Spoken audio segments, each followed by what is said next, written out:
Counting down to where? 3, 2, 1. Welcome home.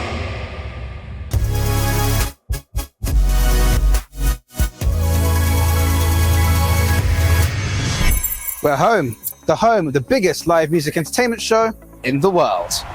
From humble beginnings, changing the face of European television, it birthed a global superstar or two. It's become a broadcast titan in nearly 7 decades. And now, it's come home. Welcome home to Basel, Switzerland, and the home of the Eurovision Song Contest 2025.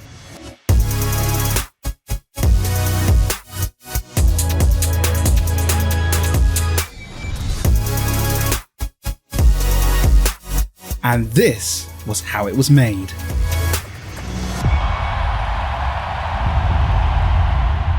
Willkommen zu Hause, benvenuto a casa, bienvenue à la maison, and welcome home to Switzerland. The world's biggest live music entertainment show has decided to pop home for a bit to the multinational city that's Basel, and here to St. Jakobshalle. Consider this the biggest welcome home party the Eurovision Song Contest has ever seen. That's right.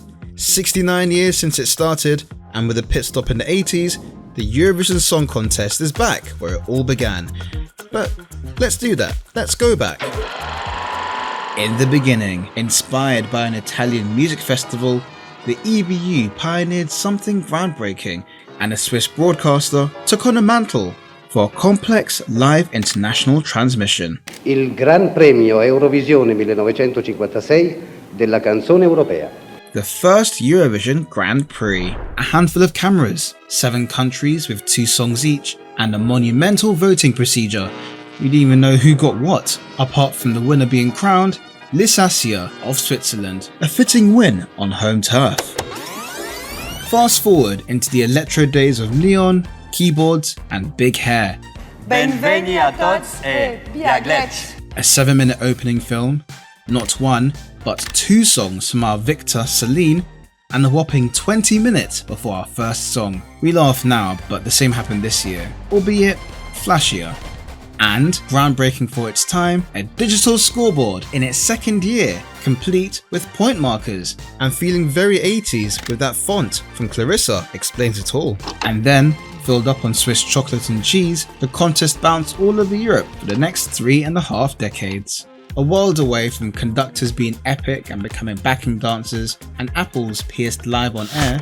Well, William Tell does make a reappearance here. It's Pietra. Today, hundreds of square meters of LED, 10,000 lighting cues, a score of cameras, and almost double the countries ascend on the biggest live music TV production on the planet. It's come a long way since 1989. The contest has grown to a mammoth event, almost unrecognisable in 36 years. So here we are, Basel 2025. What's new? Good question, Swiss Fernand. And I can tell you in this Eurovision 25, old, new, borrowed, and Swiss. See what I did there? So on with the old, and we are back in the home of Eurovision, Switzerland. After 3 decades, familiar faces. It's Pietra. Well, she makes an appearance in semi-final 1, but a key familiar face is one of this year's presenters, Sandra Studer, who represented Switzerland back in 1991. United by Music is now the permanent slogan, and for the first time since 1992 or 2022, depending on how you view it, this is Lumo, our mascot, and for the first time in 3 years, it's the return of augmented reality, providing an additional cool graphical use of the frame. And for the new, Hello Basel, continuing the trend of non-capital host cities, St. Jakobshalle. On the smaller side of Eurovision venues, but its all-black interior is perfect for production. A revolutionised way of presenting the qualifiers, for more drama and suspense. And also in the grand final, presenting the top 13. New tech, from drones flying in and around the arena, to cameras that quite literally cut through the stage. More on that a bit later. Borrowed, the best minds in the business. Stage designer, from Germany. Lighting designer, from the United Kingdom. Head of production, from Sweden. Automated camera cutting software, from France. And specialized camera technology, from Ukraine, and with the latest in broadcast technology supplied by NEP, with not 1 but 2 OB vans provided. one from NEP Sweden and the other for the very first time, NEP Germany. And to the best minds of the next generation, for the very first time, university students took care of not one, but two crucial Eurovision broadcasts. Plus, one of the alumni actually co-presented it. Pretty cool. And finally, et enfin, schließlich et infine, all things Swiss. Presenters representing the multilingual nature of Switzerland. Font and not quite Helvetica, presenting Eurotime, created by a Swiss designer. Who could forget Swiss mountains in the stage design, and also if you look carefully in the flag parade. And cheese, not just by way of songs, but literally in the green room, and lots of it. An ambitious broadcast by SRG SSR, who seemed primed and ready to welcome home and take care of its baby, now grown and with 3 heads. But handled with care, excitement and a vision to bring the best of all things Swiss to the rest of the world. We wanted to raise the bar very high in terms of ambitions for the show, but also for everything that goes around it. We take a pride in getting things done right. It was a very smooth ride, I must say. It was great fun coming over, and everyone from Switzerland on the team, they were just wonderful. That's Moritz Stadler and Reto Peritz, executive producers, Björkman, head of contest, and Robin Hofwander, senior multi-camera director. We'll hear more from them a little bit later. They're part of the powerhouse behind this year's show, who also include Yves Schifferle, head of show, responsible for the show's content behind the postcards, openers, and everything in between, working side by side with Björkman. Last year, he was the Swiss head of delegation, sitting right next to Nemo in the green room as all the points were flying in. To the show's content, interval acts shaped by an accomplished creative producer with an impressive Eurovision staging resume, including a win a few years ago. To the words of the show, by an established scriptwriter behind some of Switzerland's biggest award shows, all pulled together by a senior producer who's a master of quiz productions at SRF and is the guiding voice in the presenter's ears, and with the results presentation crafted to leave you shooketh by a leading producer with over 30 years in the business, including an American Song Contest too. To the head of production, Tobias Orberg, handling everything from stage build to core event infrastructure. He's hired right to the very start, helping make the crucial choice of host venue. And finally, Ola Meltzig, back in a new role as technical director contest, as a vital bridge between delegations and their staging with over 25 years of experience. For Tobias and Ola, this is Eurovision number 17. Oh, and if you're liking what you see so far, do consider leaving me a like.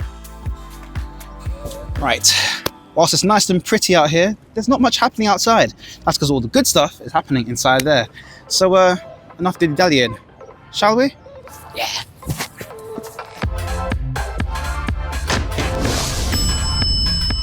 It's theatrical, it's tall, it's unlike anything ever seen before, and it's this year's Eurovision stage. In the intimate yet suave St. Jakobshalle, it's one of the smaller arenas used for Eurovision, but its very size and all-black interior are highly sought-after features by production. Visualized by industry heavyweights and an award-winning duo. Veteran production designer Florian Wieder, this being his 9th set design for Eurovision, setting a new record. And lighting design by Tim Routledge. With major live events and concerts under his belt, this is his second Eurovision after Liverpool 2023. And while this stage is beautiful, it's got brains and brawn to provide some creative workarounds in the arena. A major problem, a crucial weight limit hanging lights from the roof. What to do? Yeah, close. Not so much higher, but definitely ground support. 4 pillars, 2 in the middle of the arena, and 2 behind the LED screen at the back of the hall, layered with trusses along the top, creating a new ceiling. Hundreds of moving lights on trusses were hung on this, some 100 tons worth. This freed up the actual roof for essential fixtures and speakers. Business on top, party down below. And the point of size. The stage uses a forced perspective design for an illusion of scale, with a tapered stage floor and far-reaching lighting strips decreasing in size, going further back. This technique isn't new to Eurovision, it's actually helped make productions look a lot bigger than they really are. 1988, the same year Celine won, featured a very futuristic stage of its time, Back then, it was the biggest ever stage built at 40 meters long. Darkened areas with a vanishing point design for perspective, creative lighting, and even the director refusing to use wide-angled shots elevated the scale of the set. Impressive when you turn the lights on and see it in real life. All the more significant given this was the same hall used for this stage, the cozy and bright staging just 7 years earlier, which, albeit spacious, doesn't scream massive space at all. Camera trickery at its finest. It was the same in 1993, also in Ireland, with the stage in an equestrian centre. Again, breaking records, with the then biggest set by its length, the floor was required to be dug up, 3 foot deep, to sink the orchestra, stage and its necessary equipment, including a snazzy lit floor, and angle design made the most of the very low ceiling, with clever camera angles to mess with perspective. Trippy. And speaking of camera angles, there's one that literally cuts through the catwalk, like literally getting those low angled views slicing through the stage. But we'll come to that a little bit later. Put all of this together and the result? A Swiss Army knife of a stage, to make a statement, to be functional and still look daringly impressive for 37 wildly different performances. For designer Florian Wieder, inspiration came from Switzerland itself. The country's mountain landscape formed part of the stage design, which was projection mapped with 16 high-powered projectors and the 4 languages of the country, all represented in the 4 edges of the frame. For lighting designer Tim Routledge, his return from Liverpool 2023 was one of the first hires in the production. They oversee the choice of set designer, where they work very closely together. This year, he brought an incredibly wide array of fixtures, 4,500 of them. From the tornado, giving a powerful portal of light, lining the edge of the frame, to the pixel line IP that filled up 3 dimensions of the grid behind the screen. We're talking in the region of 1,800 light fixtures behind here, perfect for those pseudo-realistic effects. And also to light up in the flag colours of the next song, which is a nice nod to Tim's lighting design work in Eurovision 2023. A real punch of light from the huge Mad Maxes. For context, they're this big. The functional frame holds 30 slender ribs of lighting, affectionately known as Lego lights, all chocked to the rafters here with nearly half a dozen type of fixture here alone. The frame also doubled up for a spot of augmented reality, but we'll get to that a little bit later. Wherever you looked, every angle was sure to stun. This impressive setup took 5 weeks to pre-program, all run over 8 full-size desks including backups, in the biggest Grand Maze setup of its kind, under the platforms of the green room, just meters away from the main bank of cameras, also taking space here. 330,000 lighting channels, and, get this, 850 universes, smashing 2024's record by 25%, and is officially the biggest in Eurovision production history. The latest in follow spot technology saw the crew for this vital role in a room just behind this, to one with more moves than the lighting heads themselves, running around with and behind steadicams on stage. And just when you've programmed every pixel and point, there's just enough time to flex a bit of talent for the show itself. This Fuego, where are you? Is Tim, not performing the stunt, but lent his voice skills as one of the daring trophy deliverers skydiving out of the plane. I guess for him, doing this is light work. Oh, Hazel Brugger, I am not. I'll get my coat. But not before finding out exactly how the show's flow is actually put together. We won't need a coat for this one. But if you're liking what you see, please hit that like button. It'll tell the YouTube executive supervisor overlords that I'm actually doing a pretty good job. Plus, hit that subscribe button, and in about minutes from now, I promise you, you're going to see a smiling Lukas of Catharsis from Lithuania. The joy that smile brings. Anyway, hit like and subscribe, and there's more coming your way. Right, this is it. It's finally showtime. Months and months of planning have led to this moment. It's a live broadcast tonight, and the arena's filling up with thousands of eager fans. Can't be easy running a show this big, can it? How do you feel? Yeah, I feel amazed. We did some shows yesterday. Crazy atmosphere in the venue. Yeah, so we are looking very much forward to the show tonight. I'm Moritz Stadler, a co-executive producer of this year's Eurovision Song Contest in Basel. And I'm Reto Peritz, the other co-executive producer here in Basel. Before Nemo stormed the stage and claimed victory, they were just two major Swiss TV execs watching on in the arena. Moritz as head of operations for the French-speaking Swiss broadcaster, RTS, with a background also working at the EBU. And Reto, head of entertainment for the Swiss-German broadcaster SRF, and serving as the Swiss head of delegation from 2016 to 2021. Both of them in the arena just soaking up the atmosphere. I was in the audience, I think Me too. You too, Me too. Okay, but we didn't know each other by last May when it happened. And actually we also didn't know if Switzerland wins that we would be responsible for the project. We had no clue. So we were actually really sitting there as spectators. I was with my kids, my wife, just watching. And when Switzerland won, they got crazy, turned around to me and said, someone's gonna have a busy year this year. I didn't know that would be me. They didn't know neither. And then I think 1 or 2 weeks later, finally we heard that we were asked to take the project. And then for us, the madness began. And from madness to the method behind it. For Reto and Moritz, this was more than just a broadcast, coming with a vital approach to anchor this Titanic-sized production.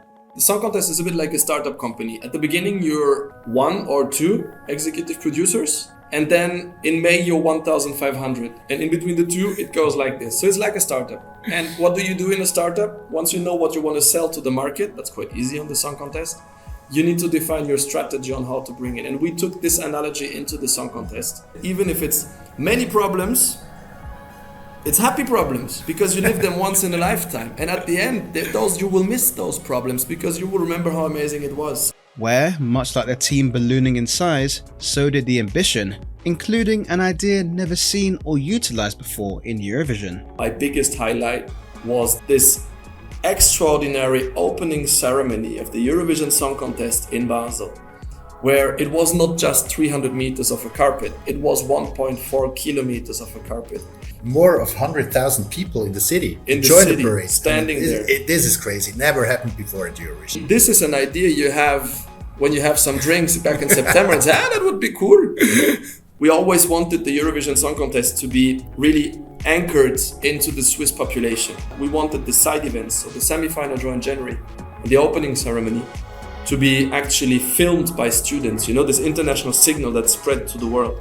And we said we don't do it with professionals, we do it with students. We found an audiovisual university, they filmed January, it was perfect. And Reto accompanied them also last Sunday. 50 students for the whole broadcast and the whole stream. And those are things you can only do with Eurovision.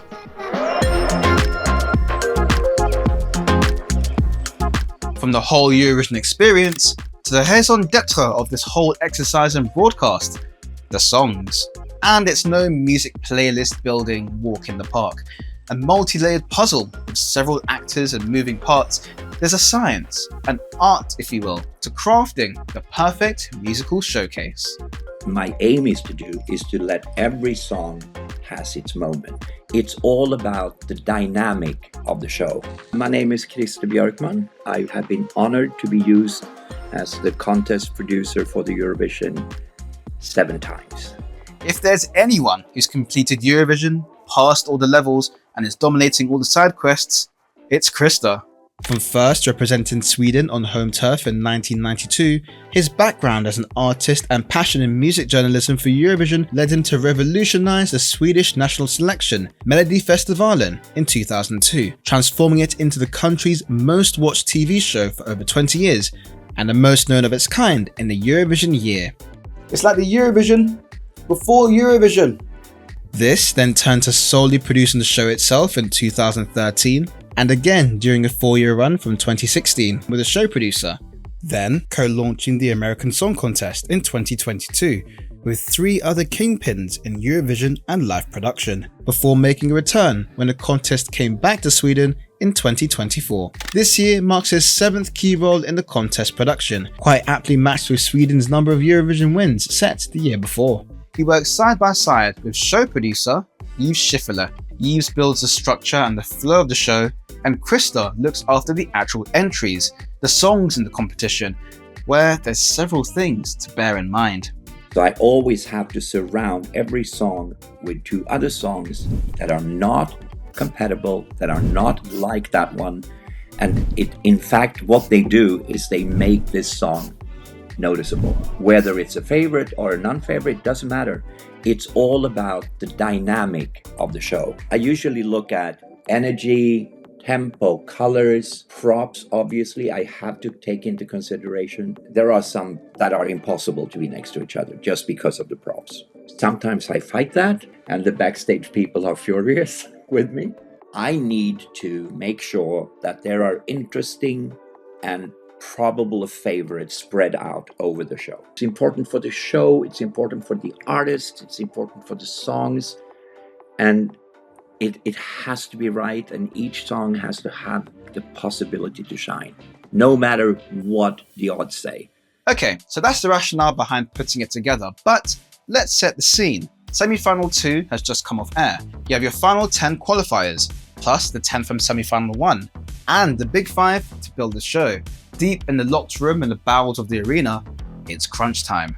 Obviously, I don't start then. I've had this 16 already since Tuesday. I have the big 5, I have the 10 first. I have a routine now which is really good. The first person I bring to the office is the backstage manager, who comes in and says, okay, this and this and this and this needs extra time. I have that information first. And then usually Martin Österdahl comes in. Then I do one proposal and then we start going through it together. It's not a one-man job. I suggest and then Martin usually questions because I don't have the results. I only have the odds and my own perception of what I think. I think we were done around 3. Yep, you heard that right. The show's order is complete in the middle of the night, ready to send to all delegations and crew ahead of the grand final rehearsals that start later that morning.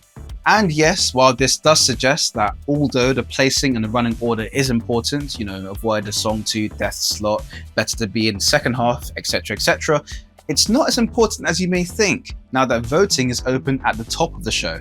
That changes everything, and I go into further detail exploring this. Check out the link below for my full chat with Krista to find out more, but not just yet. The show is now in full swing. As the act light up the stage, behind this, some green lights of approval have to be lit to give Krista the A-OK. I'm in the Obi van. I watch every performance and then I have my team spread out around the arena. I have one in a small viewing room where 2 people, one sound person and one camera person is with him. And then when the song is over, they give a thumbs up saying, yes, fine, we are content. He then sends me a text saying, let's say Spain. Spain, okay. Then I have one that when the artist goes off stage, they ask, was the sound okay? Are you happy with everything on stage? Thumbs up, I get a confirmation on that.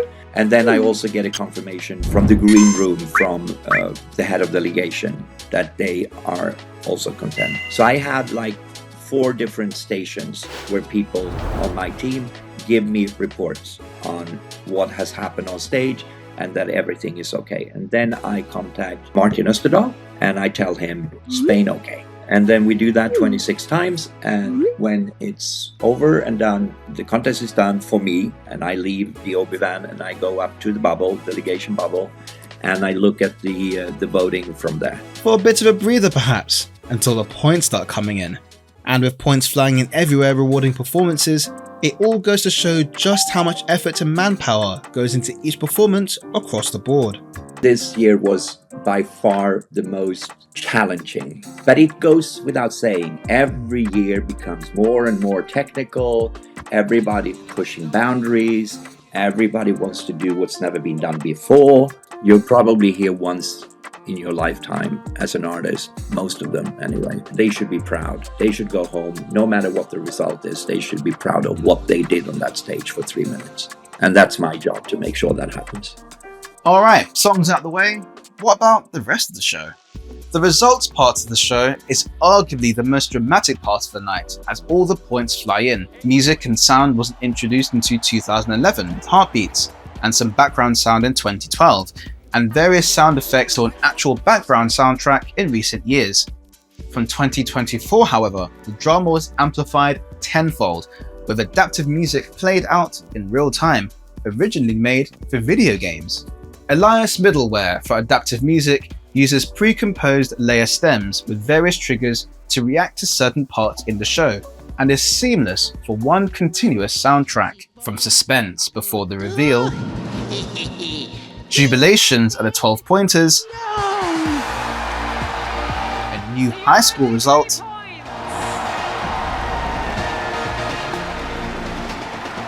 and the increasing drama that swells as we get closer and closer to the winner. This is also fascinating, and I go into it in a bit more detail in my visual review of the grand final, link in the description below. But in essence, it's a living, breathing, reactive element of the show, which, by Jove, really left us on the edge of our seats. Adaptive music isn't new to live, dramatic shows of this kind. One show in particular that brought all the goosebumps and drama was Who Wants to Be a Millionaire? Turning the game show concept on its head, its MO was intense drama, with the soundtrack getting more and more tense and thrilling as we eke closer to the £1 million question. Like Eurovision, its two head cues when you win or lose. But unlike Eurovision, these were individual tracks played by way of cues in the studio gallery. You can say though that this style of TV show dramatization paved the way. Compare Millionaire's final answer effect. Final answer.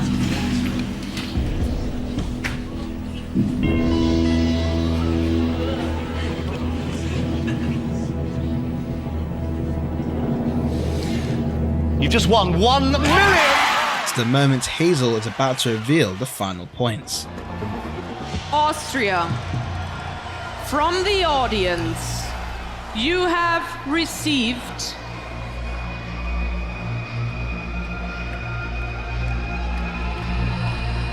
178 points! And feel your goosebumps rise. Whew, it's a show alright, and now to dress it up. By the way, if you're enjoying this deep dive and you want more, A little bit more. Sorry, I have some good news. I've made an extended director's cut edition of this deep dive with way more extra content that couldn't be squeezed into this YouTube version, including performance secrets and extra juicy insights from these fine industry players. Follow the link below for the first watch of this, available on my Patreon, along with oodles of extra behind the scenes goodness. Thank you so much if you've joined already. All of this goes back into supporting the channel. And I pretty much thrive or survive on caffeine. True story. So if you fancy, do consider buying me a coffee. Link in the description below. Anyway, let's dress up the show, shall we? From the mind-blowing stage to unforgettable performances, there's one element that influences everything from pixel to printed point. Design and the all-immersive, all-important theme art. Mixing the geometric with the vibrant, it had everybody talking. I think now it's growing on people and people are starting to realize, oh, it's actually cool. And I'm happy for that. But having this impact, never imagined. My name is Art'ur Deyneuve. I'm the creative art director for the Eurovision 2025 in Basel. Stepping into the role a month after the 24 contest ended, his visual and sonic direction for the contest reaches back to what makes Switzerland Swiss. Direct democracy. No matter where you are, where you come from, your opinions, people listen to you. Always giving the example of the referendum. The few people didn't want the Eurovision to happen in Basel. Nevertheless, you reunite a group of people, you do go to votes, and people vote. So people listen to each other. The idea of listening to each other reflects on the branding in a big way, not just by listening to the songs, but the unity behind it. I saw this very interesting observation because when you put 2 years together, they shape a heart. And I remember presenting this to my EPs and the show team, and everyone was like, oh wow, so it's the heart. I was like, yeah, it's the heart. And everyone was like, but that's it? I was like, yeah, that's it. Which leads to this year's design slogan, Unity Shapes Love. Then we worked closely with the agency, not Wyden and Kennedy from London, but they came with a very interesting aspect. What happens when millions of people come together? And this is when the grid was born. And to this year's distinctive typography, very Swiss and very Italic, designed by Ian Party, notable for creating the iconic design of the Swiss passport. The typeface was Eurovision-fied and adapted from one of his creations, Swiss Time, and was also used as a nod to previous Swiss Eurovisions. We looked in previous years, everyone was using sans serif, capital letters, and we are here to talk, not to shout. So let's bring the serif. The serif as well for us was very important to make this separation between modernity and as well tradition, because the typeface is a very traditional typeface, and it was also an homage to the first one, had its serif, and the second one also had a serif. Switzerland also carries a huge legacy when it comes to typeface design. So for me, it was a no-go to just get something that has been done. For example, Helvetica or the typeface, which is, it's there, we have it, it's beautiful, but I wanted to make sure that we had it our own. Its distinct italic lean made this year instantly recognizable, but also certainly sparked debate. For example, our host, Hazel, she told me, was like, you know what, Arthur, the first time I saw that typeface, I was like, really? Oh no. And then I was doing the shooting when we announced the hosts, and we had this beautiful red typeface just behind, almost to make like an editorial magazine fashion approach. And then she comes to me and she goes, actually, now it's really growing on me. It looks really cool. And I was like, yeah, there's a method to this madness. But as the art direction turned to screen content, the detailed design took a turn. Because the key visual that we created is not friendly for TV because of the moire effect. When we were working with Tim, his first aspect was like, oh, that key visual, that design does not work on broadcast. We're going to have a lot of moire effect. And I was like, don't panic, all good.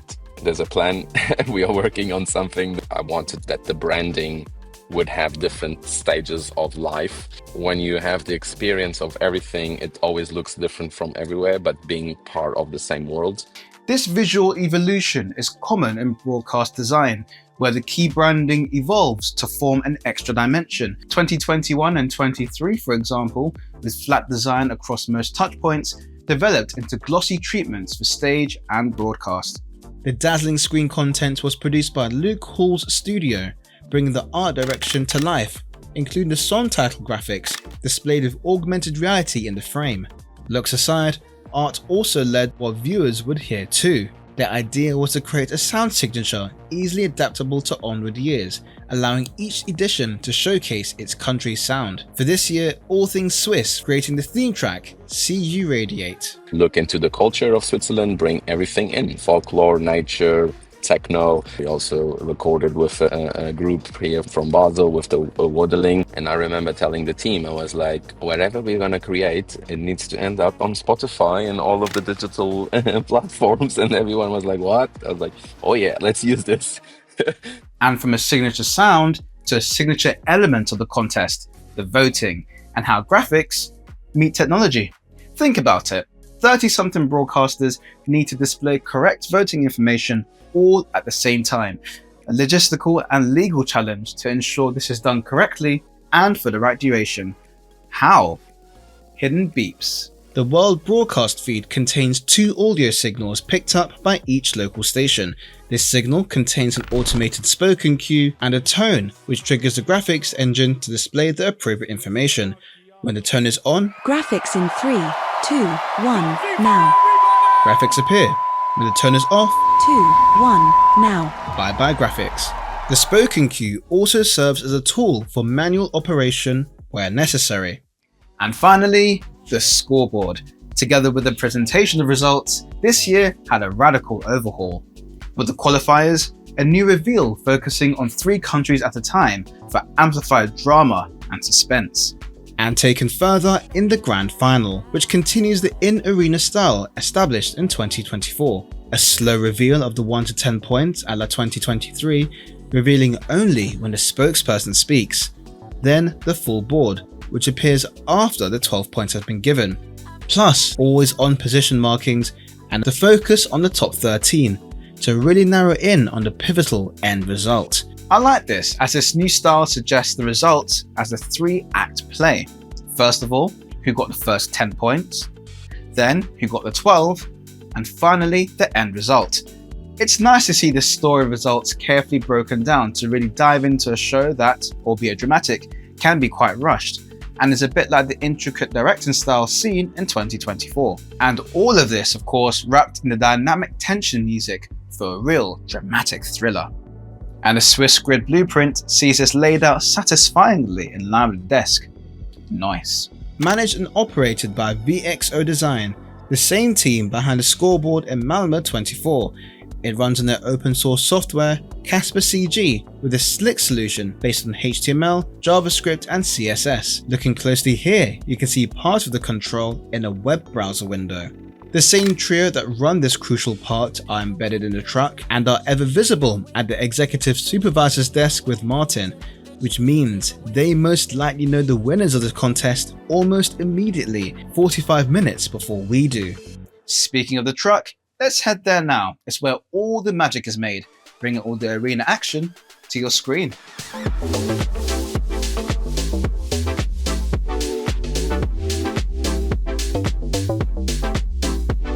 Directing the Eurovision Song Contest is a challenge, a complex production of 12 shows, 3 of them broadcast live. Combine that with a stage so uniquely designed, this meant forgetting everything you know about directing and coming with a unique approach. The set really forced me to think differently and make decisions that I wouldn't have made otherwise. My name is Robin Hofwander and I was the senior multi-camera director for Eurovision in Basel. He makes a return from the same role in Malmö last year. This year marks Eurovision number 4 in the director's seat. And like last year, this mega show calls for a directing trio. So it was me and then Fredrik Bäcklund, who I shared Eurovision with last year. And then we had a Swiss director, Miriam, who took care of hosts and end of show and everything not music. A great collaboration. So, how do you direct a show like Eurovision? First, the obvious, cameras. Plotted in key areas to capture all the action, except this time it's not as straightforward, and it starts with the frame. Solving one issue with lighting, it caused another with camera coverage due to its size and arena position. What I had to figure out is how to shoot this, and you really need to be able to show the frame, but you also want to be able to back out. I had to push the back dolly, pushing with them the main cameras, really pushing the distance from the main cameras to the sweet spot, almost at 50 meters, which is very far away. And my workaround for that was to put an additional close-up camera just on the edge of the frame stage. So even if it's a low angle, at least we have a camera that can really come in and be tight and work. That is pretty much impossible to do when you're 45 meters away. But what about the 2 50-foot cranes? The way I usually like to have the cranes is so they can reach center or even cross center, so I can do these centric moves. This year it was just impossible to do that, and I realized that okay, I'll just put them in these 2 pockets to the side of the frame, but on a quite high position to allow traffic underneath them. We ended up getting some really cool shots, especially when you work with the frame as foreground, and it just created new possibilities. So what's this year's camera stack? Including the 2 52-foot movie bird cranes, 2 wire cameras, the 2D camera directly above the stage, and a 3D camera in front of the frame, 3 Steadicams, 2 on stage and the 3rd in the green room, a range of remote PTZ cameras from up in the rafters to Martin's good to go shot, 4 rails, getting those smooth, wide expansive shots. But how about a camera that drives, nay glides, nay slices through the stage? New this year from specialized camera manufacturer and supplier Opatec, their active low dolly, nicknamed Blade. On top, the usual camera head, the bottom, the usual track, but in between is genius. A thin metal column slipping through a gap in a stage catwalk less than 2 inches wide. From a distance, it looks like a camera hops off its tracks to glide across the LED floor. It's also pretty smart. I wanted to have a dolly that I could hide, because if you have it on that height all the time, it will be visible. They put in this limit, the dolly is inhibited, so it can't move unless you put it on the highest position for passing through the slit. So there's like a built-in security system. Having this low dolly is so good for choreo and for lights. That is something I'm really happy that we made happen. Opatech, hailing from Ukraine, supplied this and all the specialized camera gear, this year marking 8 years in a row with the contest. With the aim to capture the real live feeling, for one entry, it was all about the close, quiet, intimate moments. Like France 2024, bringing its own unique camera setup, for this year, Switzerland went full cinema. The original idea was to use that for the majority of the song and then go into cutting regular cameras and then go back for the cinema look in the end. I actually advised against it because it's like you're popping the bubble, you're leaving that magic moment. They happily accepted that idea and stuck to using it and doing a proper one take, which I think was a good call. The camera, a Sony Burano, an 8K full frame cinema camera. The lens, a Zeiss Super Speed, the same from the 70s used on films like Taxi Driver and Raging Bull, which provides impressive flares and a beautiful shallow depth of field. With the audience flashlights on cue, the eventual image is stunning. PSF, or Progressive Segmented Frame, made a comeback for the ultra filmic feeling. Last year's contest featured this across the entire show. This year, the technique has been split in two.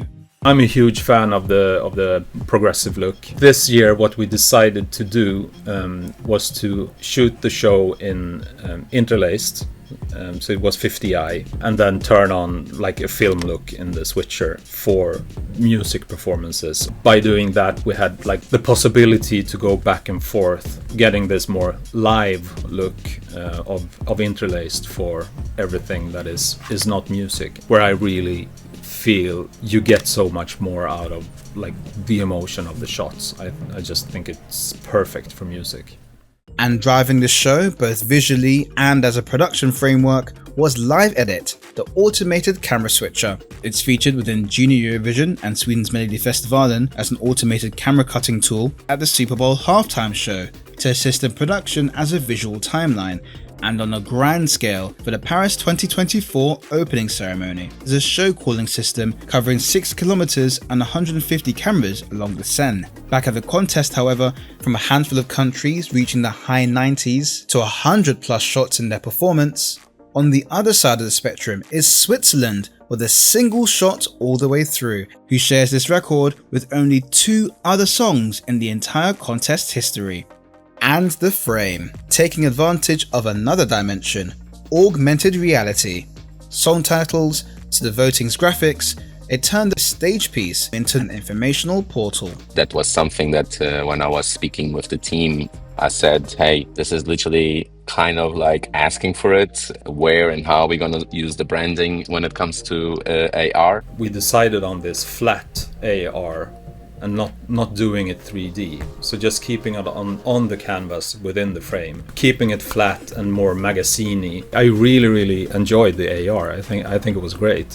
Remember the jaw-dropping AR in Rotterdam 2021? This year's solution was managed by the same team, who are the tech solution to back it all. Broadcast supplier NEP, now 6 years on the trot. And like Eurovision, each of their units represented Europe in some way, from the Swedish and German OB vans to the music and the sound container from the Netherlands. And the system to manage thousands of connections originated in NEP Australia. Their solution to this, called TFC, Total Facility Control. This is their system taking hundreds of hardware and software feeds and connections all into one unified platform, solving the conundrum of hundreds of engineers pushing and pulling out connections to be easily managed with the power of IP and IP video. In layman's terms, it's a super impressive control panel and system that talks to every wired thing in your house, simplifying management. 28 cameras, new technology, risky placements, and some impossible shots that turned into highlights. All this to make the show good to go. You know what time it is? It's time for my FLiSS Faves, except this year we're going different. I've contacted some of the biggest names in the Eurovision media ecosystem and beyond to share some of their favourite production bits. Don't worry about me though, my faves have been spun off into a new section called the Visual Review, where I go into each broadcast, focusing and talk about some of my favourite bits. Link in the description below. Gang, you're good to go, so take it away. Hi there, it's Rob from the Eurotrip podcast, and my FLiSS fave this year has to be the postcards from the live shows. They felt really premium this year, and my favourite Eurovisions are the ones where you get to experience the host country, and I feel like we really did that through the postcards in 2025. We got to see some incredible locations, and the artists were also front and centre. You know, they were part of the story of the postcards, coupled with the brilliant theme music we saw this year as well. The Swiss broadcaster did such a good job this year. Hi, I'm Anne from ESC Factful. One of my favorite parts of the show this year was during Lithuania's performance. It was this long zoom into Lukas's eyes. I think that was a clever way of using quite a simple camera movement. It suited the song lyrics perfectly, song called Your Eyes, and it just brought this extra intense and intimate layer to the performance. I still get chills every time I see it, so it has to be that one. There were a lot of highlights at Eurovision this year in terms of production, but for me, my FLiSS fave is actually something really simple. That was the effect where one of Vibe's dancers from Iceland swam across the stage. You know, we have so many huge budget effects and fire and steam and all sorts of things going on a Eurovision stage. So it's kind of beautiful to see an effect as cheap and simple as somebody lying down on a skateboard being pushed across the stage while pretending to swim. I genuinely think things like this are so important, and they show that you can still do really amazing shows at Eurovision without breaking the bank. So one of my favourite sort of things about Eurovision that you don't get to see at home is that in between songs, one act will finish, that act literally gets swiped off the stage, and then every single marking for what the next act is, like a box here, a catwalk here and stuff like that, it is lasered out on the floor, and everything gets moved into its space by like 1 million people in this 50 seconds. And the last 5 seconds flash, and the numbers come up on the floor. It goes 5, 4, 3, 2, 1. And at 2, if the light flashes red, it means the stage isn't going to be ready, which is the indication to one of the hosts to just pick up in the green room. That's when you get those awkward little links when they're like, okay, so Poland isn't ready, and Poland is ready, here they are. That's what I love about Eurovision. My FLiSS fave of Eurovision 2025 were the low dolly shots that were made possible by the sliver in the catwalk between the A stage and the B stage. It just looked spectacular when they used it. It was completely invisible for the rest of the show. Absolutely loved it and would love to see that again. My favorite part this year was definitely the camera work. It sounds incredibly basic, but I attended both of the semifinals in the arena while they were being broadcast, and it was really interesting to see the cameras move around so seamlessly, and you know, everybody making sure that no one falls over.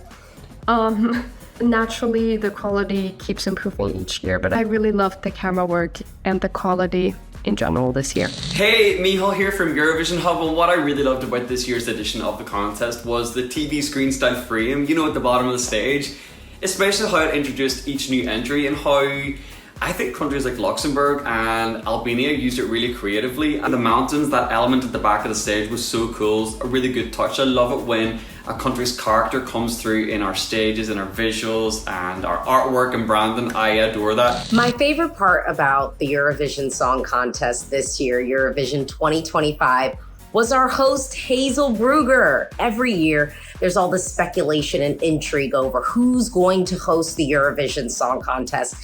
And so when she was announced, I had no clue who she was.